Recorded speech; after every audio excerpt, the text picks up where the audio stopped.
RAHULA continued, receiving a monastery.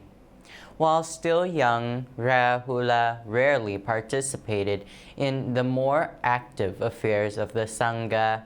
He simply followed the Buddha's instructions and devoted himself wholeheartedly to cultivating proper deportment and refined conduct. At the age of 20, RAHULA attained realization and was widely respected. Because of this, he received abundant offerings from the faithful. On one occasion, while the Buddha was teaching the Dhamma in Kapilavatthu, a wealthy householder came to request refuge in the Triple Gem. Although he took refuge in the Buddha, he felt a particularly strong affinity towards RAHULA. After taking refuge, and because they were from the same homeland of Kapilavatthu, the householder made frequent offerings to RAHULA, providing him with all necessary requisites. Possessing considerable wealth, the householder constructed a monastery and offered it to RAHULA. The monastery was spacious and well built, so RAHULA moved there to reside permanently.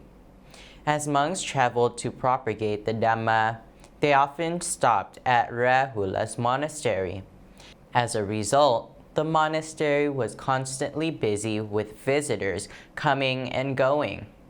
Because he believed that, having funded the construction, he bore responsibility for managing the monastery. The householder frequently visited to discuss various matters with RAHULA. At times, he even overstepped his bounds and interfered with RAHULA's authority as resident monk. Out of concern for maintaining patience and proper decorum, RAHULA always received the householder politely, even though inwardly he felt uneasy. Since the Buddha had not yet established explicit regulations regarding the acceptance and management of monasteries, RAHULA sought the Buddha's guidance upon returning to the bamboo grove. The Buddha taught, "In my teaching, matters of the Sangha must not be interfered with by lay followers. Residences in monasteries belong to the Sangha and are not to be managed by lay people. Regardless of circumstances, once a monastery has been offered, ownership belongs entirely to the Sangha. Therefore, a monastery is not an inn where the donor may freely decide who may reside there." After hearing the Buddha's clear explanation, RAHULA conveyed this teaching to the householder. However, lacking understanding of the Dhamma and relying on the fact that he had spent his wealth on the construction, the householder believed he naturally had the right to manage the monastery. Consequently, the respect and devotion he once had for RAHULA turned into resentment. He now regarded RAHULA as someone who had usurped his property. One day, when RAHULA had to travel to the city of Savatthi, the householder happened to visit the monastery. Harboring resentment and seeing the monastery temporarily empty, he hastily offered the monastery to another monk. When RAHULA returned and saw that someone else had taken up residence, just as his room had once been taken when he was an innocent novice, he did not give rise to any thought of contention or self-interest. Letting go of everything, RAHULA gathered his robes and alms bowl and returned to Jetavana Monastery to request lodging.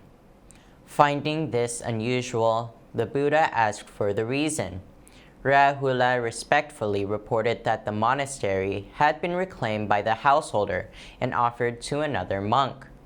The Buddha reflected that it was truly difficult for those who did not understand the Dhamma to engage in acts of giving related to the Dhamma.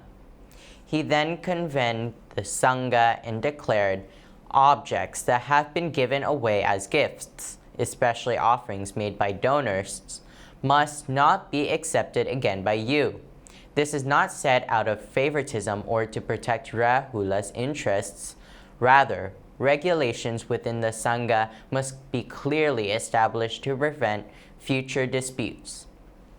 Truly, a practitioner of secret discipline, Rahula showed no sign of contention, jealousy, or dissatisfaction, whether his dwellings or monastery was taken from him. Rahula's Parinibbana. Regarding Rahula's birth and Parinibbana, there are two traditional accounts. One tradition states that Prince Siddhartha was 19 years old when Rahula was born.